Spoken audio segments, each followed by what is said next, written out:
Hey, it's Jordan with Status Coup. Hope you had a nice Thanksgiving.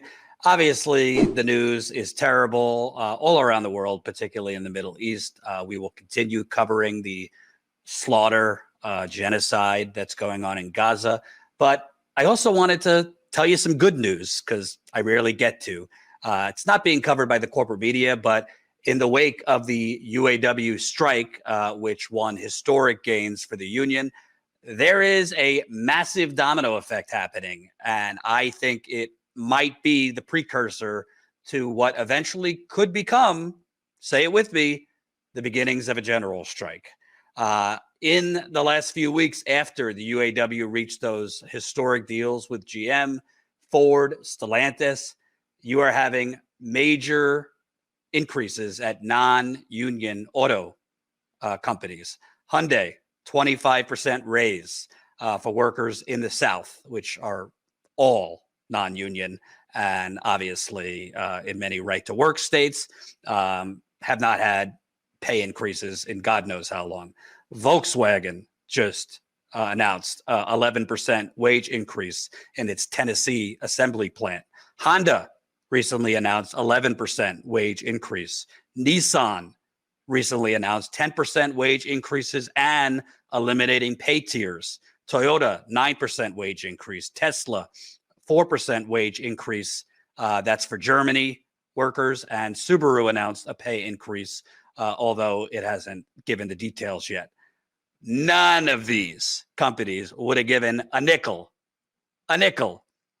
if not for the UAW raising the stakes and raising expectation and basically raising economic reality that if you aren't going to sweeten the deal at these non-union plants, then why the hell would these workers want to stay at these non-union plants? They would just try and organize with the UAW and get significant pay increases over the next 4.5 years, plus cost of living reinstated and all the other perks of the UAW deal. I'm not saying it's the perfect deal. It did not go far enough in terms of benefits for retirees, restoring pensions, which I think Shawn Fain and the UAW leadership would acknowledge. They say they want to organize for that for the next contract. But to be clear, these are massive, life-changing economic gains for current auto workers at UAW. And you are now seeing this is having major pressure and domino effects on the corporate ghouls in the non-union auto companies. They have to sweeten the pot and raise wages for their non-union workers or risk them fleeing to the UAW and other union work. I want to play this clip of Shawn Fain, I think it was last week, explaining his organizing strategy for non-union auto workers because the UAW is not taking its foot off the gas. They're going to now try and organize Tesla and other non-union shops. Let's take a listen. When you talk about looking to other places, let's talk about Tesla, which is the largest EV manufacturer in America and non-unionized, and how important you see that for the future of your union. Well, I think one of the best, another thing we've done with this agreement, I mean, when I took over, we were DOA when it came to the EV battery work. We were in a bad position. And, again, thanks to the power of the membership standing up, we were able to bargain some of that work under our master agreements, under our standards. We approached the White House and Congress about this issue, and our taxpayer dollars are helping fund that transition. So we expect to bring that standard up everywhere. And, the Elon Musk of the world that have the Teslas, they want to, that's how billionaires get their money. They do it on the backs of the working class people. And, they take the profits and other people go poor in the process of these people getting rich so they can, build rockets and fly themselves into outer space or whatever the hell it is they want to do with their spare time. And, workers are fed up in this country. Our fight's not just for the UAW.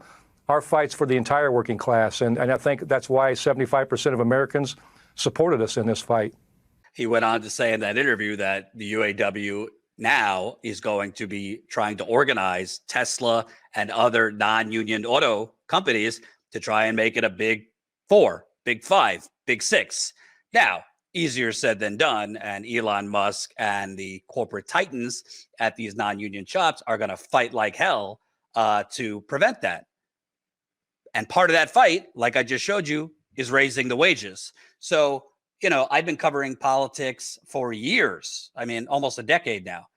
Literally, all you have had is paper tigers running for Congress, Senate.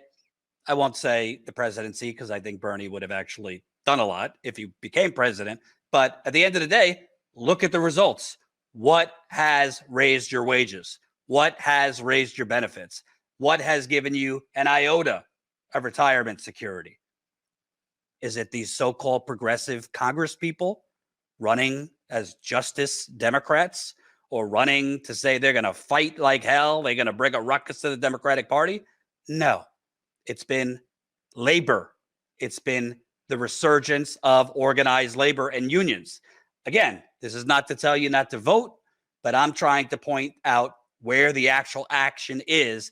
If you are a progressive, if you are, screw the labels, just a worker who wants to see the 40-year neoliberal rot, the 40-year bank robbery that has been our money being stolen, take a look. That's all the money. As union membership declines, income inequality increases. It's not a coincidence. That is the bank robbery in America. That is that red chart. That's all our money being stolen by the Elon Musks of the world, by the Walton family, by Jeff Bezos. And it's not a coincidence it happened as that red line of unionization nosedived into the Titanic, into the bottom of the sea. This didn't happen on its own.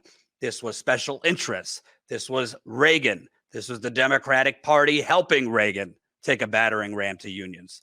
I'm not saying Shawn Fain and the UAW is Superman, but they are pretty much the only thing right now that is helping to stem the tide, helping to fight back. And it's not only the dollar amount. It's not only the success of the 25% wage increases, the cost of living benefits. It's the actual fight back. It's the strategy. It's the organizing. It's the stand-up strike. It's the keeping the companies on the defense. It's keeping the companies guessing. It's now trying to collaborate with other labor unions. If you noticed during the UAW strike, they had Sarah Nelson from the flight attendants union at events fighting for the UAW. They had other labor unions collaborating with the UAW. And now the UAW is returning the favor, trying to collaborate and add resources for the Blue Cross Blue Shield workers that are on strike and other labor unions that are on strike. This is how the working class, even if you are not a union auto worker, even if you're not an auto worker, this is how you will see benefits and boosts for all industries, because the auto industry does have a domino effect to other industries. And this is going to motivate, I believe, other industries and other workers to try and unionize. This is going to organize and motivate other industries and other workers, if they can't unionize for whatever reason, to organize in other ways. This also has a ripple effect for housing, tenants unions, which have been on the rise. It is not as sexy as a national presidential election or high stakes Senate or Congress races. It doesn't have as simplistic storylines, but this is the actual strategy that is yielding results. And that is what I care about. That is what I hope you care about. It's not as sexy, it's not as clicky, but it is what is effective. I want to show you some other things because, again, UAW bump is real. Let me show you this. Approximately 310,000 U.S. workers were on strike last month, according to the Cornell School labor tracker. That's 86,000 more than they estimate were on strike in all of 2022. The pace of this is from Robert Reich. The pace of labor wins is something extraordinary. Nearly 900,000 unionized workers won pay hikes in the last year. More than 700,000 of those workers won them over the course of the last 6 months. Nearly 300,000 saw deals reached in just the last 6 weeks. Again, we are nowhere near the golden age of organized labor of the 40s, 50s, 60s, but you got to crawl before you can walk again. This is a major, major step in the right direction. I also want to read this from labor reporter Kim Kelly. She wrote this in Teen Vogue. The UAW, isn't that something that Teen Vogue has better labor reporting than most corporate outlets, most mainstream outlets like CNN, Washington Post? I digress. The UAW has grown by leaps and bounds over the past few years, thanks to robust organizing among graduate student workers and other academic workers. Only about a quarter of its current members work on making cars now. The union announced plans to ramp up its organizing efforts in the auto industry and bring workers at non-union companies like Tesla and Toyota into the fold. The move serves as both an invitation to non-union auto workers in need of representation and a warning to the CEOs profiting off their labor. Expect us. The UAW won't be fighting its next battle alone. One of the most interesting aspects of the new UAW tentative agreement is they are all timed to expire on April 30th, 2028. If those contracts expire without reaching a new deal, the UAW will be ready to strike on May Day, otherwise known as International Workers' Day. That is very significant for labor. The holiday is celebrated around the world by millions of workers, union, and labor groups, and got its start here when Black anarchist activist Lucy Parsons led the first Chicago Labor Day parade on May 1st, 1886. What's more, the UAW hopes it won't be hitting the picket lines alone. Fain has called on other unions to time their contract to expire during the same period and flex their collective muscle. No, you're not imagining things. The head of a major U.S. labor union is calling on the rest of the movement to come together and start planning a general strike. You know, the word general strike obviously is thrown around by a lot of leftists, progressives, anarchists, whatever you want to label yourself. As I've said for a couple of years, we're not going to get a general strike overnight. I wish we could. But at the end of the day, whatever you call it, if we had a scenario where the auto industry, let's say healthcare workers, let's say teachers, retail workers, possibly Amazon workers, imagine if they were all on strike together, that is a general strike, because it would basically cripple the economy and would be contagious in a good way for other workers.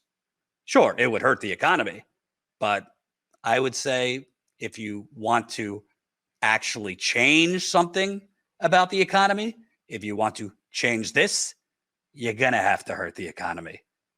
There's going to have to be pain before we heal and reverse the great bank robbery of the last 40 years. I will continue covering labor, even when there's not a massive strike going on. If you are a UAW worker, if you are a union worker, if you are a labor worker, please, please, please contact us if you have news in your industry. info@statuscoup.com, info@statuscoup.com. Feel free to reach out if there's exploitation going on at your workplace, if there is corruption going on at your workplace, if the union isn't doing the right thing or is doing something corrupt. Whatever it is, we want to stay on the labor beat when there's a strike and when there is not a strike.